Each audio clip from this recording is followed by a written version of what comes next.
The helicopter had been sitting silent on the landing pad for nearly an hour. 3 senior aerospace engineers circled it with tablets in their hands, running diagnostics for the 4th time. Every attempt ended the same way: a warning light, an engine that refused to stabilize, and another frustrated shake of the head. "We're not flying this today," one of them finally said. Standing nearby, CEO Victoria Hale checked her watch. Missing today's flight meant missing the groundbreaking ceremony for a children's aviation education center 200 miles away. Hundreds of students, volunteers, and donors were already gathering. Time was running out. That's when someone quietly spoke from behind the maintenance hangar. "I think I know what's wrong." Every head turned. The voice belonged to a man in faded blue coveralls carrying a lunchbox. His name was Daniel Brooks. Most people at the airfield knew him only as the overnight maintenance custodian. Nobody expected him to know anything about helicopters. Least of all the engineers. One of them smiled politely. "I appreciate the enthusiasm, but we've got this." Daniel nodded. "I understand." He turned to leave. Then Victoria noticed something unusual. The man hadn't sounded hopeful. He had sounded certain. "Wait," she called. He stopped. "You said you know what's wrong?" Daniel looked almost uncomfortable. "I might." One engineer crossed his arms. "Based on what?" Daniel hesitated. "I used to rebuild turbine systems." Silence. The engineer raised an eyebrow. "Used to?" Daniel smiled faintly. "A long time ago." No one looked convinced. Especially after glancing at the worn knees of his work pants and the janitor's badge hanging from his belt. Victoria made a decision. "You have 3 minutes." The engineers exchanged skeptical looks. Daniel simply nodded. He placed his lunchbox on the ground, rolled up his sleeves, and walked toward the helicopter. 3 years earlier, Daniel Brooks never imagined his life would look like this. He had spent nearly 2 decades as one of the country's most respected helicopter mechanics. Not famous. Not wealthy. But respected. Pilots requested him by name. Emergency rescue crews trusted his inspections without question. He loved solving problems no one else could explain. His wife, Emily, used to tease him. "You listen to engines the way musicians hear songs." He always laughed. "Machines tell you everything. You just have to stop talking long enough to listen." Life had been wonderfully ordinary. Then everything changed. Emily was diagnosed with a rapidly progressing illness. Within 8 months she was gone. Daniel's entire world collapsed. Their 10-year-old daughter, Sophie, suddenly needed a father who could be both parents at once. Daniel tried returning to work. But emergency maintenance often meant overnight shifts, unpredictable travel, and constant call-outs. Sophie was struggling. Her grades dropped. She barely spoke. One evening, Daniel found her asleep on the living room floor holding one of Emily's sweaters. That night he made the hardest decision of his life. He resigned. Many people thought he was throwing away his career. Maybe he was. But he wasn't willing to lose his daughter too. He accepted the only local job with flexible hours. Cleaning and maintaining the private aviation terminal.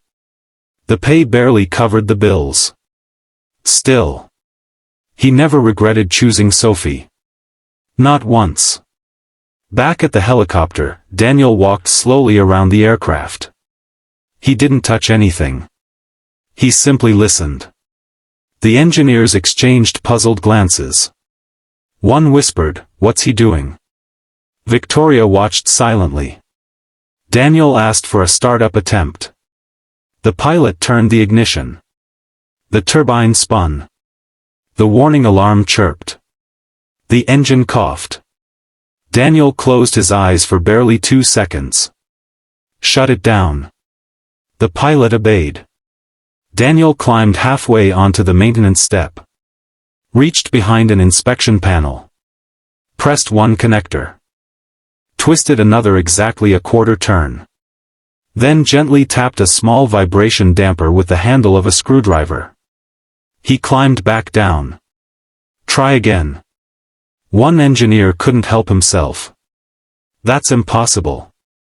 The engine started. The rotor blades accelerated smoothly. No warning lights. Oil pressure stabilized. Temperature perfect. Every system green. The entire sequence had taken less than 3 minutes. No one spoke. Even the wind seemed quieter. Finally, one engineer broke the silence. How? Daniel shrugged. The vibration sensor wasn't failing. It was receiving a false harmonic signal because the connector had shifted less than a millimeter. The engineer blinked. How did you know? Daniel smiled. It wasn't the warning light. It was the sound. Victoria stared at him. You diagnosed that by listening? Daniel nodded. The engine was trying to tell us. One engineer quietly admitted something remarkable. We never even checked that connector. Daniel answered kindly. It happens. When computers become smarter, we sometimes forget to trust experience. There was no arrogance in his voice. Only respect. That surprised everyone even more. Victoria's helicopter departed 30 minutes later. She made the ceremony. The Children's Aviation Center opened on schedule. Everyone celebrated. But Victoria couldn't stop thinking about the quiet mechanic who worked as a janitor. The next morning she returned to the airfield. Not with reporters. Not with cameras. Just coffee. She found Daniel sweeping leaves outside Hangar 4. He looked surprised. I wanted to thank you, Victoria said. You already did. I paid your company. Daniel smiled. I mean personally. She handed him the coffee. They sat together on an old maintenance bench. For nearly an hour. She learned about Emily. About Sophie. About giving up a career to become the father his daughter needed. Daniel never complained. He simply told the story as though choosing family had been the obvious answer. To him, it had. Victoria asked a question that stayed with both of them. Do you miss it? Daniel looked toward the runway. Every day. But I'd miss watching my daughter grow up even more. Later that week, Victoria invited Daniel to company headquarters. He assumed she wanted him to inspect another helicopter. Instead, she introduced him to her engineering leadership team. Not as a janitor. Not as a miracle worker. But as someone whose experience deserved to be heard. Some of the younger engineers seemed uncertain. One quietly wondered why someone without a current engineering title had been invited. Daniel noticed. He remembered being young himself. He wasn't offended. Instead, he asked if he could share a story. Everyone agreed. When I was 26, Daniel began, I thought every older mechanic was slowing me down. A few people smiled. I trusted manuals more than people. He paused. One afternoon, a mechanic named Walter stopped me before a test flight. He said, something feels different.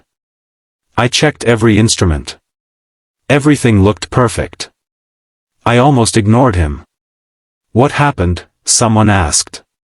Daniel smiled softly. We discovered a hairline crack that every computer had missed. He looked around the room. Experience doesn't compete with technology. It completes it. The room grew quiet. Nobody had considered it that way. Over the following months, Daniel began volunteering once a week with Victoria's engineering teams. Not because he needed the money. Because he enjoyed teaching. He showed young mechanics how to recognize tiny vibrations through touch. How to notice unusual smells before sensors detected overheating. How to slow down enough to observe. One afternoon, a new technician became frustrated after failing the same diagnostic repeatedly. "I'm obviously not good at this." Daniel shook his head. "No. You're trying to be fast. Be curious instead." That sentence spread through the company. People started writing it on whiteboards. Be curious instead. Mistakes became conversations instead of embarrassments. Departments that rarely worked together began sharing knowledge. Something unexpected happened. Productivity improved. Not because people worked harder. Because they listened better. Meanwhile, life at home slowly changed too. Sophie noticed. Her father smiled more. He laughed again. One evening she asked him something he'd never forget. "Do you think Mom would be proud?" Daniel looked away for a moment. Then answered honestly. "I hope so." Sophie smiled. "I know so." She reached into her backpack. Inside was a school essay. The title read, "The Bravest Person I Know." Daniel expected to read about firefighters. Or astronauts. Instead, every page described him. Not because he'd repaired helicopters. Not because he knew engines. Because he had packed lunches. Helped with homework. Learned how to braid hair from online videos. Never missed parent-teacher conferences. And somehow made every birthday feel special even after their family had changed forever. Daniel quietly wiped away tears. For years, he'd worried Sophie remembered only what they had lost. Instead, she remembered what they had built together. Months later, the Children's Aviation Center held its first annual Family Flight Day. Students explored aircraft. Pilots answered questions. Engineers demonstrated new technology. Victoria invited Daniel to speak. He almost declined. Public speaking wasn't his strength. But Sophie convinced him. "You always tell me courage isn't about feeling comfortable. So, you should probably listen to your own advice." He laughed. Fair point. Standing before hundreds of families, Daniel looked at the children staring up at helicopters with wide eyes. He smiled. "When I was your age," he began, "I thought fixing machines meant having all the answers." He paused. "I've learned something different. The best mechanics ask questions. The best engineers keep learning. The best leaders keep listening. And the strongest people aren't afraid to help someone who gets overlooked." He looked toward the back of the crowd where the maintenance staff quietly stood watching. Most guests barely noticed them. Daniel did. "They're the reason this place shines every morning." Applause began. Then grew louder. Soon the entire audience was standing. Not for Daniel. For every person whose work often went unseen. The maintenance crew looked at one another in disbelief. Some smiled. One older custodian quietly wiped away tears. For the first time in years, someone had thanked them publicly. As the sun began to set, Victoria joined Daniel near the runway. "You know," she said, "people still tell the story about the helicopter." Daniel chuckled.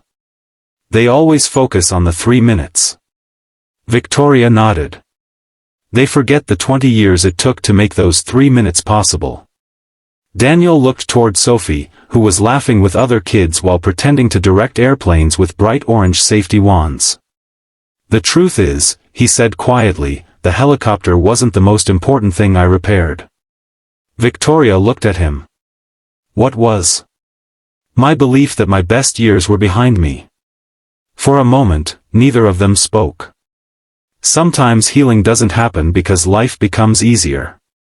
Sometimes it happens because another person reminds us that our gifts still matter. Not because of a job title. Not because of recognition.